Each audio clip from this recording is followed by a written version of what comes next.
رمضان كريم.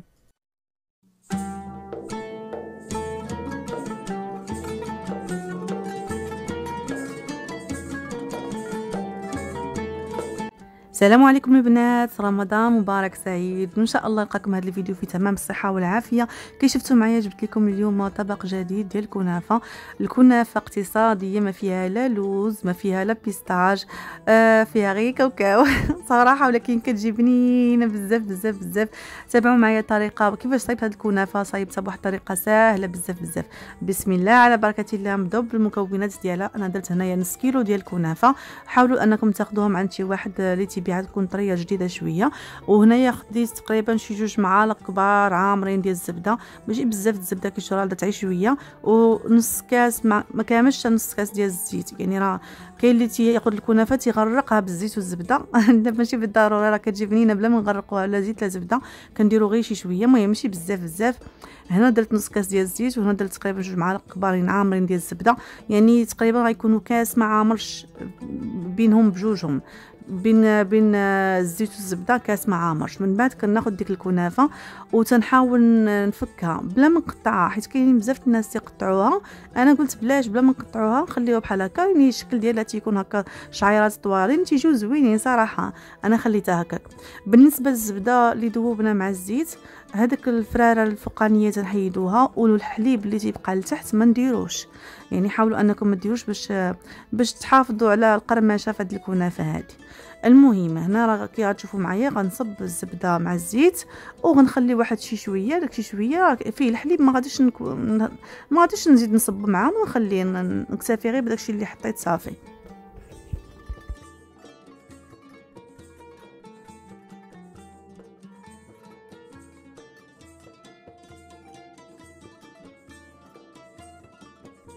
ومن بعد كنحاول نلبس هذيك الكنافه بهذيك الخليط ديال الزبده والزيت، نحاولوا نلبسوها مزيان. راكم عارفين ممكن انكم ديروا غير الزبده بوحديتها ما ديروش الزيت، ولكن راه القضيه اصلا هذا الوقت حامضه، يعني صراحه الغلا بزاف والله يحسن العوان، راه كلشي غالي. اللهم حنا ديما نقلبوا على الوصفات نديروهم، ولكن بطريقه سهله واقتصاديه، بلا ما نكثروا علينا بمكونات كثيره ونكلفوا روسنا بزاف. يعني ما حرموش روسنا من الوصفات، وفي نفس الوقت نمشيو على قد ميزانيتنا.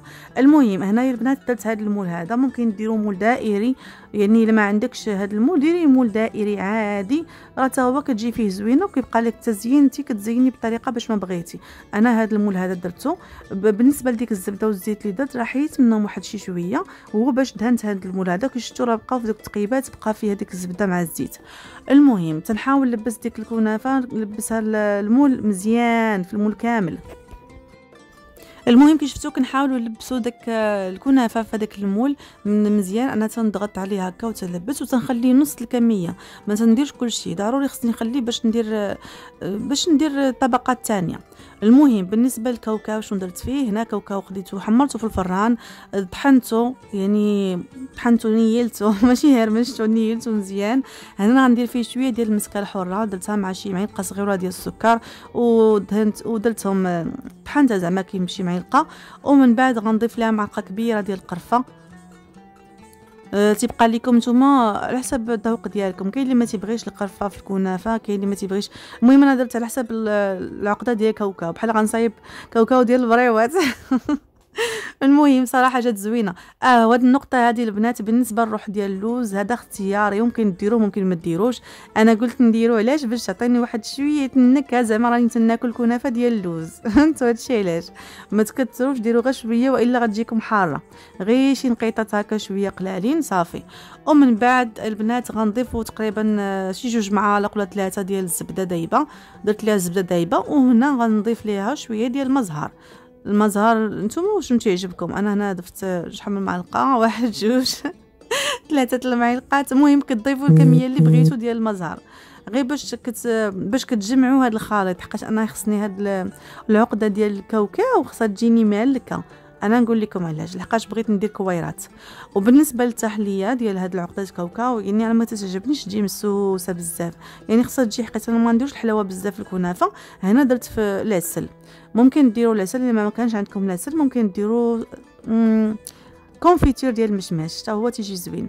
بالنسبه للعسل انا كان عندي العسل الحر ودرت منه شويه، واخا هو ديال الدواء نورمالمون ما خصنيش ناكلو، ولكن انا قلت صافي غندير منه صافي لي هادشي اللي متوفر عندي حاليا. وبالنسبه لديك العقده ديك السقوه اللي كيديروا الكنافه راني ما درتهاش، تشوفوني شنو درت في الفيديو. المهم نرجعوا للعقده ديالتنا. بالنسبه للكنافه على حساب شكل المول اللي عندي، انا فكرت هنا وقلت علاش ما نديرش كويرات صغيورين ونديرهم في المول في الجنيبات، حقاش في المول جا بحال مكور من الجناب، يعني ندير كل كويره في واحد البلايصه ديالها، عاد باش من بعد ندير ما تبقى ديال كاوكاو نديرو الوسط. وهادشي اللي درت كويرات كيف شفتوا معايا في الجناب، وتنديرهم وتنضغط عليهم باش كيدخلوا شويه لداخل. الا عندكم هذا المول ديروا الطريقه اللي درت، راه كتجي رائعه بزاف.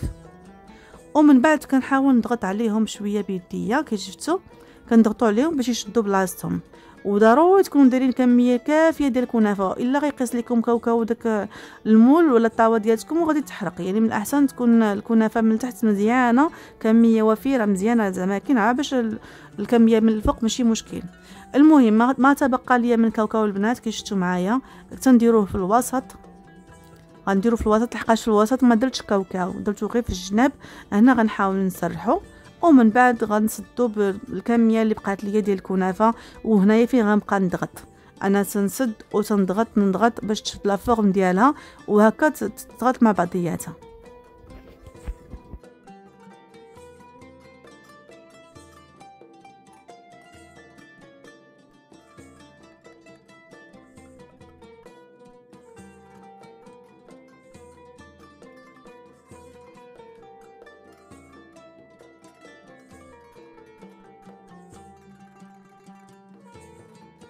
من بعد ما ضغطت عليها البنات كي شفتوا معايا هنايا كندخلها من بعد الفران، يكون درجه الحراره بحال غنطيب كيكه باش كطيب على خاطرها، ما تجهدوش على الفران البنات والا غتحرق لكم، راه شعيرات ديال الكنافه دغيا كتحرقوا.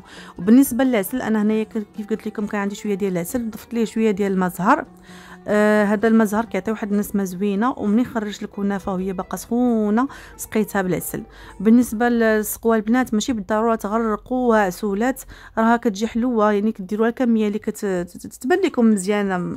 وحتى بالنسبه للكنافه ممكن تضيفوا ليها واحد 2 معالق ديال سكر كلاصي هكا باش تفادوا انكم ديروا كميه كثيره ديال الحلاوه. هاد الفكره انا مشات على بالي تا درتها باش تفكرتها. ومنين خرجتها من الفران الشكل ديالها كيشتو هو هذا، تيجي زوين صراحه بلا ما نزينوها بلا والو، لحقاش داك المول زويون. ومن بعد كناخذ شويه ديال العسل كنديرو من الفوق، علاش باش يشد ليا داك الكاوكاو اللي غندير من الفوق، غير باش زعما نعمرها شويه وصافي. وهذا هو الشكل ديالها النهائي البنات. كنت باغا نزينها بشويه ديال الورد، ما عنديش الورد خاصني باش نجيبو، خصني نخرج عليه، قلت صافي غنزوقها غير باللي كاين. هادشي اللي خصكم ديروا في بالكم، اي حاجه عندك في الدار زيني بها، اي حاجه سوقي بها، المهم تديري شي حاجه، المهم ديري شي حاجه. المهم البنات هذا هو الطبق ديال الكنافه، نتمنى يكون عجبكم. صراحه كتجي بنينه ما نقول لكمش، حيت درت فيها الزبده ديال العبار، الزبده الصفراء اللي كتعرفوا القديمه، ماشي الزبده اللي تيبيعوا دابا اولا ديال لي بواط. ديروا فيها الزبده ديال العبار، واخا تكون كمليه قليله راها مع ديك الزويته كتجي بنينه. ومنين تتخرجوا من الفران فيها واحد الريحه ما نقول لكمش، رائعه يا سلام، مع داك الكاوكاو كتجي بنينه. وشوف الشكل ديالها من الداخل، شوف كيفاش كتجي من الداخل معلكه. انا هنا راه صايمه تنقطع لكم، كنت ديك الساعه فاطره نقطع وناكل قدامكم من الصفر. المهم يا البنات بالصحه والراحه، نتمنى تعجبكم الطبق ديال الكنافه اللي درت بكاوكاو. وكيف العاده وصلت لنهايه الفيديو، ما سخيتش بكم، استودعكم الله الذي لا تضيع ودائعه، نتلاقاو ان شاء الله في فيديو قادم، ومع السلامه، ورمضان مبارك سعيد.